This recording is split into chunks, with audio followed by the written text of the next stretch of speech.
Assalamualaikum warahmatullahi wabarakatuh. Saya Mona Rohmatul Jana dari Divisi Finance.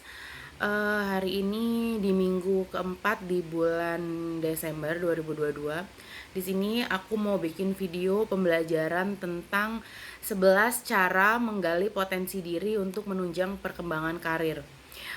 Di dalam kehidupan maupun dunia kerja, potensi diri amat penting untuk diketahui oleh setiap individu.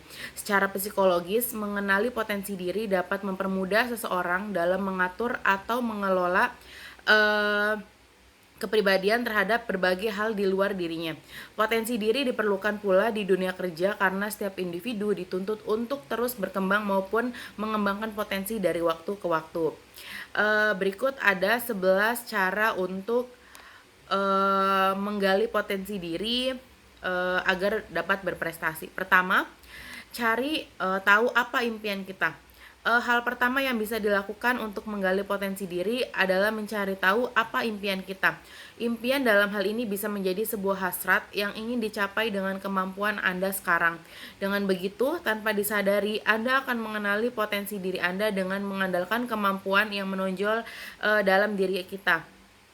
Mengetahui impian dan harapan personal dapat menjadi tolak ukur untuk memahami diri sendiri. Mungkin bagi seseorang hal ini nampak tidak realistis karena sekedar berangan-angan, tapi bagi orang yang ingin menemukan potensi diri, hal ini penting dilakukan sebab melalui proyeksi masa depan ini nantinya potensi diri akan keluar dan dapat terlihat saat proses peralihan impian tersebut. Kemudian yang kedua, kenali kelebihan dan kekurangan diri kita. Selalu mencari tahu impian Anda. Langkah lain yang bisa digunakan untuk menggali potensi diri adalah menggali kelebihan dan kekurangan diri. Beberapa orang mungkin akan berpikir bahwa setiap potensi diri adalah kelebihan diri yang tampak. Hal ini tidak salah, tetapi juga tak sepenuhnya benar. Belum tentu sesuatu kekurangan bukan termasuk potensi diri. Kita perlu memahami apakah kelebihan dan kekurangan ini relevan dengan personalitas kita atau tidak. Itulah mengapa tidak setiap kelebihan akan menjadi potensi diri yang mumpuni.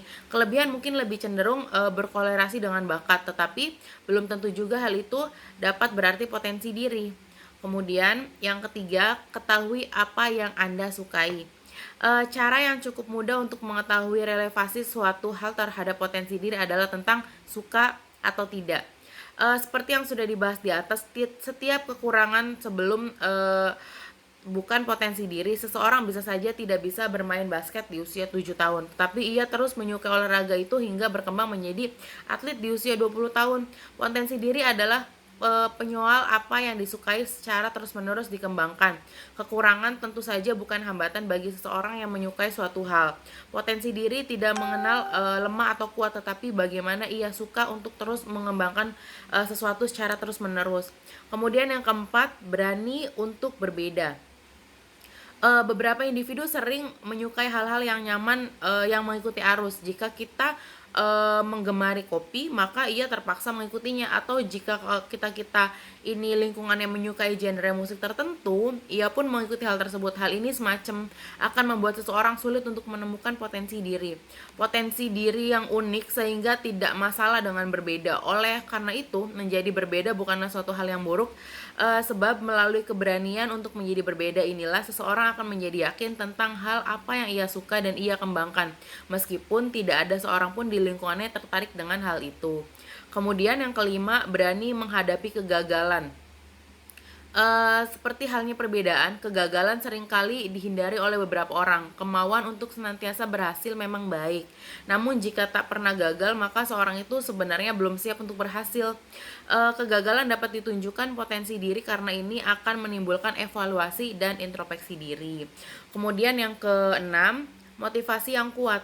Setiap orang membutuhkan dorongan atau motivasi dalam menggali potensi dirinya. Kekuatan motivasi ini bisa datang dari faktor internal maupun eksternal. Meski keduanya sama-sama penting, namun motivasi internal akan lebih berguna untuk menemukan potensi di diri seseorang. Kemudian yang ketujuh, tentukan tujuan Anda. Selain memotivasi diri, seorang juga perlu menentukan tujuan diri dengan seksama. Tujuan ini berbeda dengan impian, sebab tujuan memiliki titik yang jelas dalam suatu interval atau proses hidup seseorang. Misalnya, Dalam suatu pekerjaan, seorang karyawan junior memiliki tujuan untuk menjadi seorang manajer pada tahun keempat bekerja di perusahaan itu. Impian lebih bersifat tidak pasti dan merangsang impuls sugesti terhadap kemampuan diri, sedangkan tujuan lebih real dan kemungkinan untuk dikejar dalam suatu waktu menentukan tujuan diri dapat menumbuhkan potensi diri agar lebih tampak karena adanya dorongan untuk mencapai tujuan diri tertentu. Kemudian yang kedelapan, buat daftar achievement. Achievement atau pencapaian penting untuk diapresiasi. Salah satunya adalah dengan membuat daftar pencapaian itu. Hal ini akan memudahkan seseorang untuk melakukan evaluasi terhadap hal-hal apa saja yang relevan dengan keinginan diri. Kemudian tiap pencapaian belum tentu terkait dengan potensi diri karena hal ini bisa saja hal apapun dalam perjalanan hidup seseorang. Kemudian yang kesembilan, hindari membandingkan diri dengan orang lain. Cara ini masih berhubungan dengan keunikan dan keberanian yang berbeda. Seseorang tak perlu membandingkan dirinya dengan orang lain karena setiap orang memiliki latar belakang dan kemampuan masing-masing. Begitu pula dengan potensi diri, tiap orang memiliki keunikan yang berbeda-beda. Dengan percaya diri sendiri dan tidak terpengaruh oleh perbandingan terhadap pencapaian orang lain, akan menunjukkan seorang individu untuk fokus pada potensi sendiri. Kemudian yang ke-10, memperluas wawasan. Memperluas wawasan dapat menunjukkan individu untuk menemukan potensi diri dengan bantuan faktor eksternal. Wawasan bisa datang dari berbagai macam aspek, baik itu aspek pasif maupun internal, buku maupun pengetahuan umum yang diterima dari berbagai sumber fiksi. Sedangkan aspek aktif adalah wawasan yang didapat dari orang lain. Kemudian yang terakhir yang 11, bergabung dengan komunitas. Cara ini juga dapat berhubungan dengan faktor eksternal dari individu. Begitupun untuk menggali potensi diri, kita butuh untuk komunitas agar kita bisa berkembang. Demikian video yang saya buat, kurang lebihnya saya mohon maaf. Assalamualaikum warahmatullahi wabarakatuh.